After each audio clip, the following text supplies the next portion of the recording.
welcome back to my channel. No, let's do that again. Hey guys, welcome back to my channel. I am Danielle, aka Stitcherista, here on YouTube, and today is another face-to-face chat and a true crime story time. Let's see what today's story is going to be.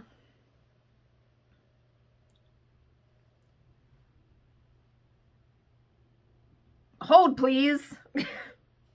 It is going to be, I'm going to skip that one. Hell on Wheels. We'll do that one. But first we'll chat for a bit. So the arbitration yesterday, brutal. Yesterday was brutal. Just my whole body hurt after yesterday. And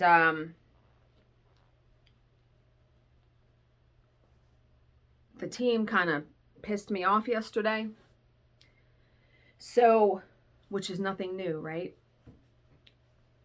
So we put hidden comments essentially in the file. Like, I always take unit pages 1 to 10. So I'll put start and my initials on page 1. And then on page 10, I'll put stop in my initials, because then that lets the next person in line know where they need to start their unit.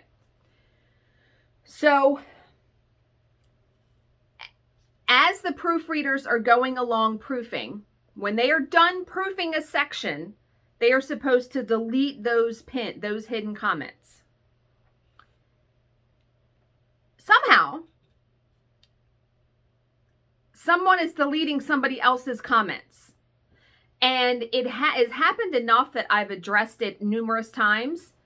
And yesterday, one of our proofreaders was like, where the F is my pin? And I'm like, we call them pins. And I said, okay, that's it. That's it. Because I can't with this anymore. I said, so guess what? Nobody's deleting any pins or hidden comments except me. I'll go in at the end of the day and delete them. I'm done. That way. And the other proofreader wrote back and was like, I don't understand how it keeps happening. And I said, well, you don't have to worry about it anymore, because nobody should be deleting comments but me. Like, are you fucking kidding me right now? And, you know, I'm in a routine with this where Bill is off today. So we were up a little later than normal, but I still came in here and did some stitching. And was downstairs by like 10 o'clock. And it was like 10:30, 11-ish. And I was like trying to go to sleep. And I get a text from one of the team members. And she's like, I just read the boss's email. I'm frustrated. I'm sure you are too. And I'm like, what the actual fuck now? So I go and read the email. She sent 2 separate emails. Things that are still occurring in the file that one of us is doing that we shouldn't be doing, that I have mentioned 5,367 times. So I replied just to my boss, and I was like, I don't understand how this stuff keeps happening. I'm going to send an email to the team though when I'm done like these videos. We still have so much more of this arbitration. Like, no, we can't. We can't do this. So, trying to decide whether to have, usually I leave a piece of hair in the front like that. Okay. But I'm just like, what the actual F, really, right now? So yeah, today's payday. So that's good, but Jesus Christ, like, okay, so I actually started my cross stitch project over on a different piece of 18 count aida, because I decided to do 2 strands instead of 1 strand. But you'll have to tune into my cross stitch video on Saturday to see that, because it's looking good. Yeah. And then I wanted to show you 2 products that I use for my hair that I really like. So I try to stretch out my root touch-up appointments 8 weeks, because it feels like 6 weeks. I was just there, right? So Somebody on the internet, on YouTube, one of their videos, no, it was in an Instagram reel. She used this L'Oreal Magic Root cover-up, and it works.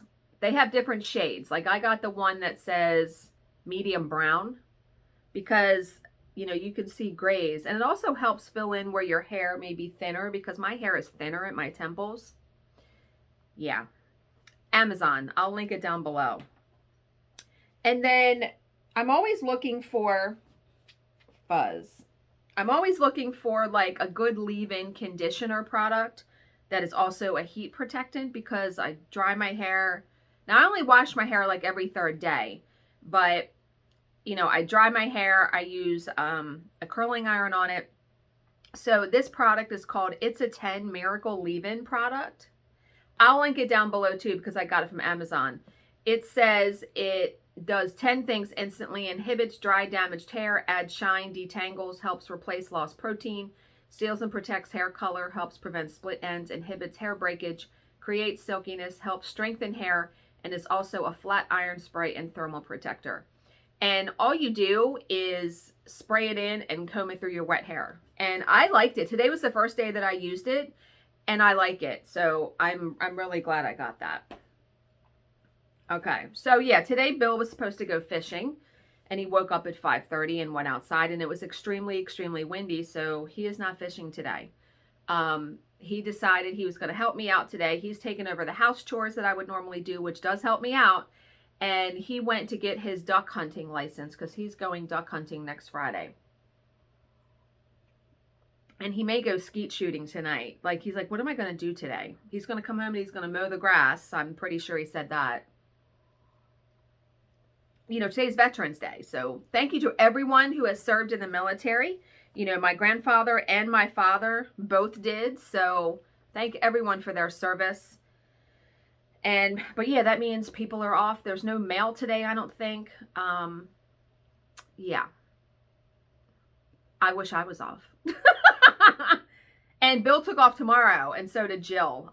Yeah, that makes sense, right? Yeah. Okay. So, today's story, Hell on Wheels. And it shows two men who look very, very angry. Ted Ernst and Ted Ernst and Jesse Ernst. Okay. Fate, they say, is a fickle thing. A delay of a couple of minutes, a last-minute change of route, a subtle alteration to a plan or routine, each of these unsubstantial variations can have earth-shattering impacts on a person's life. In some cases, they can even end it. I completely agree. That's why I'm telling you, when I get caught behind someone who's driving slow, or I catch a red light, I don't really get mad anymore. I'm more like, what am I being protected from? You know what I mean? I'm serious. Like, it is sometimes those tiniest little details that change the entire course of your day. Seriously. Okay. It was Christmas night, 1997, and 59-year-old Larry Streeter was just driving away from the Glacier Park Days Inn, a business he owned in Columbia Falls, Montana. Streeter was well known in the area. He was a successful businessman, and the hotel was just one of his many financial interests. Fortunately, it was also his last stop for the evening. He was looking forward to getting home to his wife. On a frigid night such as this, home and hearth were an appealing prospect. I love that we're getting into the colder weather, for sure.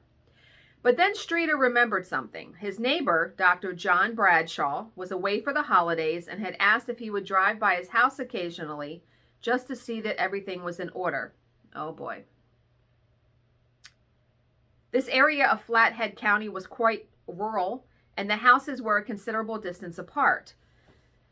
Still, it was on his way home, and so Streeter decided that now was as good a time as any to do his neighborly duty. He doubted that it would take more than a minute. But Streeter was just approaching the Bradshaw residence when he realized that all was not right. A car sat in the darkened driveway, and he could see someone behind the wheel. Then, as his headlights lit up the building, he saw a man jump from an open window and sprint for the cover of the nearby trees. It seems that he had interrupted a burglary in progress. First of all, before I even continue with the story, Larry, Do not go in there. Do not try to stop them. Call the fucking police. But, yeah. So now Streeter had a choice to make. This was before the widespread adoption of cell phones. Oh, yeah, it's 1997. And Streeter did not have one of those newfangled gadgets. The wise move would have been to drive to a phone and call the police. Yup. But Larry Streeter decided otherwise, you big freaking dummy.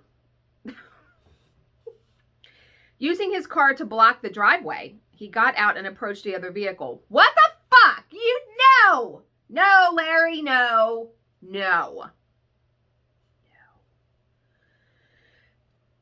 The man behind the wheel looked vaguely familiar to him. Oh boy. Streeter demanded to know what he was doing, and when the man failed to answer, Streeter asked to see his ID. And the man says, sure, reaching under his seat. What he produced, though, was not an identity card, but a .22 revolver.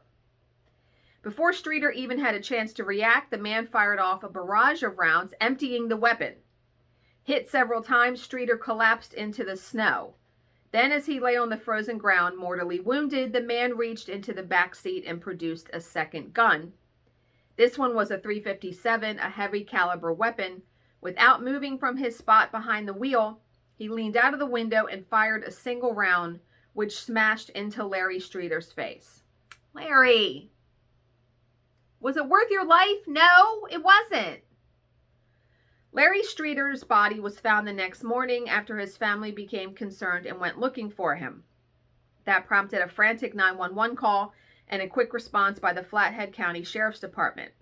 Soon, the Bradshaw house had been cordoned off with crime scene tape, and detectives were working the area looking for clues. All they found was a confusion of footprints and some tire tracks. From this, they concluded that the victim had been gunned down after interrupting a burglary in progress. I hear police sirens. And when you hear them, that means they're coming back in this neighborhood because we're one way in and one way out. There was a secondary crime too. Larry Streeter had been robbed. According to his family, Larry always carried a large amount of cash. Now his wallet was missing, apparently taken by the person who had gunned him down. You know, if I had that crime committed and my wallet was stolen, I actually would be afraid of the person having my license and coming to my house, right? Over the months that followed, the police worked the case hard. The rural community was extremely skittish, afraid of where the killer burglar might show up next. But 5 months passed with no breaks or even any viable leads, not even a $10,000 reward put up by Dr. Bradshaw, which he had to feel completely awful by all of this, could entice anyone to come forward with information. The case might well have gone unsolved, but for a teenager with a guilty conscience. Jesse Ernst was a well-thought-of young man in the Big Fork area of Flathead County. The 19-year-old was a youth leader at the local Baptist church where his father held a senior lay position. Jesse was not the brightest kid on the block, but he was amiable and civic-minded. During the early part of 1998, however, he seemed to have something weighing on his mind. He spoke frequently of guilt and absolution and even asked the pastor if any sins were beyond God's forgiveness. Pressed on the issue, Jesse became vague and then changed the subject. Finally, though, Jesse did confide in someone. He told his girlfriend that he knew who had killed Larry Streeter. He then swore her to silence, but of course, a story this juicy was unlikely to stay under wraps for very long because nobody can keep their fucking yap shut. The girl told a friend who in turn told her father, a local lawyer, and it was he who passed the tip on to the police. In May 1998, 5 months after the murder, detectives paid Jesse Ernst a visit and asked if he would come down to the station to make a statement regarding the shooting death of Larry Streeter. Jesse seemed reluctant at first, but then the investigators noticed something that gave them leverage. In the teenager's room, they spotted a pair of Nike AGC 2 Max sneakers. Just such a shoe had made the prints that had been found at the crime scene. Even the size looked right. Busted, right? Are those your shoes? A detective asked him. Jesse affirmed that they were and then seemed to realize the implication of the question, like, oh shit, right? From that moment on, he was putty in the police's hands. Down at the Flathead County Sheriff's Station, it did not take long before Jesse was spilling the beans. He said that he and his brother Ted were behind a rash of break-ins in the area going back over 2 years. What? One of those was the burglary of the Bradshaw residence on Christmas night, 1997. According to Jesse, he had been inside the house picking out valuables and lowering them to the ground from a window. While he was doing so, he saw a sweep of lights and spotted a car approaching. That spooked him, so he jumped from the window and sprinted for the cover of the nearby trees. And it was from this vantage point that he saw Larry Streeter approach the parked vehicle where his brother was sitting. After a brief exchange of words, Jesse heard shots fired and saw Streeter collapse into the snow, and as he lay there, Ted fired one last time. Then Jesse emerged from hiding, and he and his brother fled. Before leaving, Jesse rolled their victim over and lifted his wallet. Who shot Larry Streeter? A detective asked him, and Jesse's reply was, my brother Ted. And the cops were stunned. What? Wait till you... Oh my God. The cops were stunned. Ted Ernst was well known in the area, a celebrity of sorts. As a child, he had suffered a fall from a tree which had left him paralyzed. But Ted had conquered his disability and gone on to become a talented wheelchair basketball player. It was quite common to see him racing along roads in the area, training to keep himself in peak condition. Recently, he had been selected for Team USA and was destined for the 2000 Paralympic Games in Sydney, Australia. Now it seemed that his promising athletic career was over. Why were they doing this, though? Why were they robbing people? So, Ted Ernst made little effort to deny his brother's confession. How could he when there was so much evidence to back up Jesse's statement? The teenager had led officers to storage units in the area where the brothers had stashed the bulk of their stolen property, as well as a sophisticated set of burglary tools. Wow. This haul allowed the police to close the book on numerous unsolved crimes. That's good, and there won't be any more of them. Then there was a raid on Ted Ernst's Big Fork apartment, which turned up both of the murder weapons, several shell casings, and Larry Streeter's driver's license. These had been hidden in a hollowed-out book. It appeared that Ted had kept the casings and the license as mementos of the cold-blooded murder he committed. Wow. If that were not enough, there was Ted's computer, where he had kept a meticulous record of every burglary that he and his brother had committed. Every date, every address, every stolen item was neatly itemized in a spreadsheet. You big freaking dummy!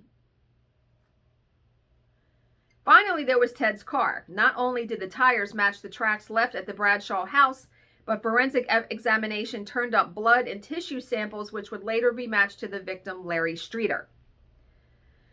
Facing a virtually unbreakable case against them, the Ernst brothers asked for a deal, agreeing to plead guilty to murder in exchange for the burglary charges being dropped. Jesse, of course, had killed no one, but was equally guilty under the joint enterprise law. During sentencing deliberations, his father pleaded with the court to go easy on him, saying that Jesse was intellectually challenged and easily influenced by his brother. One saving grace, or one good quality of Ted. Ted also asked the court to treat his brother leniently, and he said in a statement, he should not be punished for something I did. These pleas, however, would go unheeded. Jesse Ernst was sentenced to 100 years in prison, although parole was not ruled out. 100 years? As for the wheelchair-bound Ted, dubbed Hell on Wheels by the media, his sentence was also 100 years. In his case, there is no possibility of parole. Neither one of them are going to get out. Was it worth it? No. No, it was not. No, it was not. Big freaking dummies. Yeah.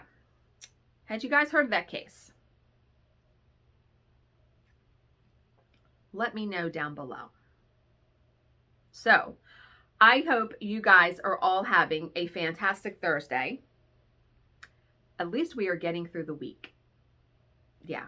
And I get my hair done on Saturday. So, you know, I'm debating. I was going to get it like blonde ombre, but I have a picture from the hairstylist Instagram account where she did somebody's hair where it looked like copper ombre.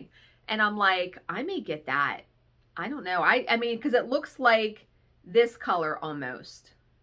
It looked really pretty. I'll have to see. I'm going to have to ask her opinion. I mean, I've had my hair blonde, so I know it's been a long time since I've been blonde, but I've been blonde, so I know what that looks like, and it looks fine.